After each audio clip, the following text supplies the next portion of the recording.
Hello everyone, my name is Carl Miller, and this is my research project presentation for Education 692 at Wisconsin Lutheran College. Alright, let us get started. So, my topic is about the development of good citizenship and democratic practices in a middle school classroom. My main question is, will teaching students via democratic practices increase the idea of student self-autonomy in a classroom setting? There are several reasons why I chose this topic. The main reason why I chose this topic is because when the United States was first founded, one of the main ideas when public schools were created was to create the idea of American citizenship and also a loving idea of community as well. As time has gone on through our country's history, public education has changed, and a lot of education now is not about citizenship development. It is more or less just teaching students core ideas and subjects and what is going to be on a standardized test. What really springboarded me into this topic is the book Moral Education in America, written by Edward McClain. He says in his book that as far as he's concerned, that education in America has gone from teaching about citizenship to not really teaching citizenship at all. I feel that it's important that citizenship be taught in a classroom setting because middle school students are at an age where they're starting to act not like children anymore. They're starting to act like, teenagers, and they want to be given a little bit more freedom. And by allowing them to have some say in the classroom, they'll be able to get ready to have more says in their life, and it will get them ready for being an American citizen and being an adult in a working environment. So, the questions that I have for this topic are: how can a teacher incorporate democracy into a classroom setting? And what is democracy in a classroom exactly? So, after doing research for the past couple weeks, I found many different ideas and concepts that I believe are very useful. The main thing I found is that democracy in a classroom setting is when a teacher allows students to have a say in what is going on in the classroom, let it be rules, behavioral practices, classroom management, etc. One really good source that I found is the article Learning About Democracy at a School and Action Research Project in Early Childhood Education. It was by Sanchez Blanco.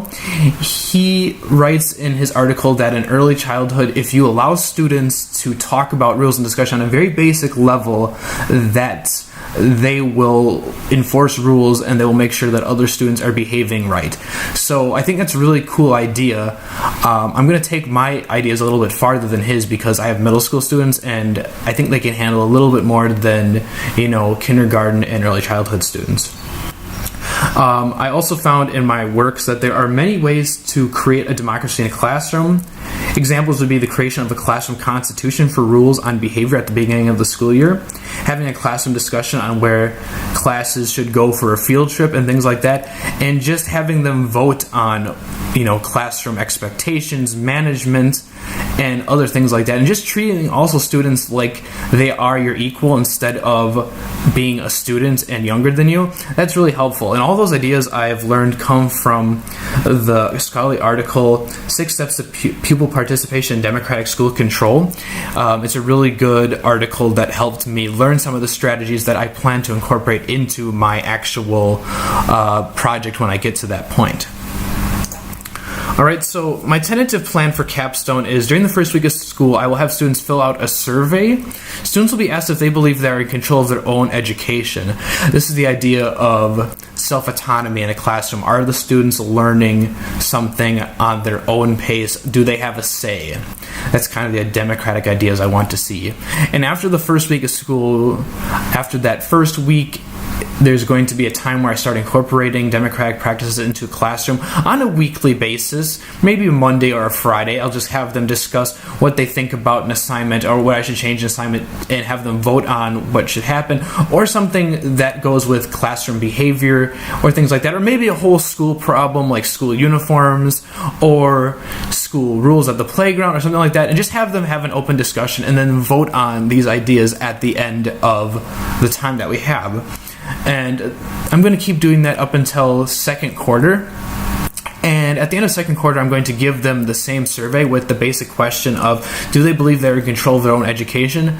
Obviously, I'm going to add some more questions in there for both the before and after. I'm just still kind of figuring out what that's going to be. I was thinking I might also do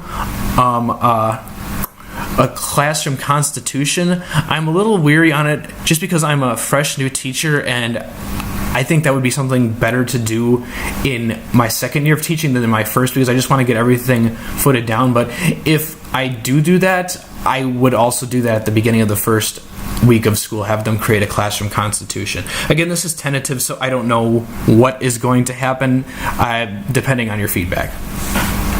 Anyway, let's talk about the variables. So my dependent variables are the ideas of self-autonomy. My independent variables are classroom discussion groups that vote on behavior, classroom management, etc.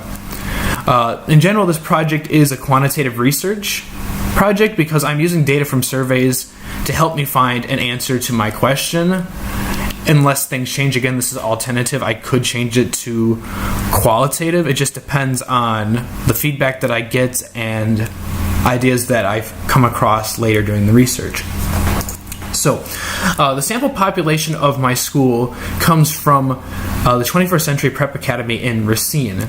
There are 100 7th and 8th grade students, and I'm probably going to just whittle that 100 students down to just 20 because I have 20 kids in a classroom, and I'm probably just going to do this study on 20 of the kids. The student population is racially diverse. Most students do come from low-income families. School has a small amount of ELL as special education students, so I don't know how that's going to affect me. I'm just stating the fact that there isn't that many students that have that many academic problems, but I will see when I actually get into the classroom what the problem is, so things might change. So that's pretty much the end of everything. Here's my bibliography. I hope you do enjoy the video, and if you have any questions or concerns, just please leave a message in the chat on the WLC website or in the YouTube comments. Thank you. Have a good day. Bye-bye.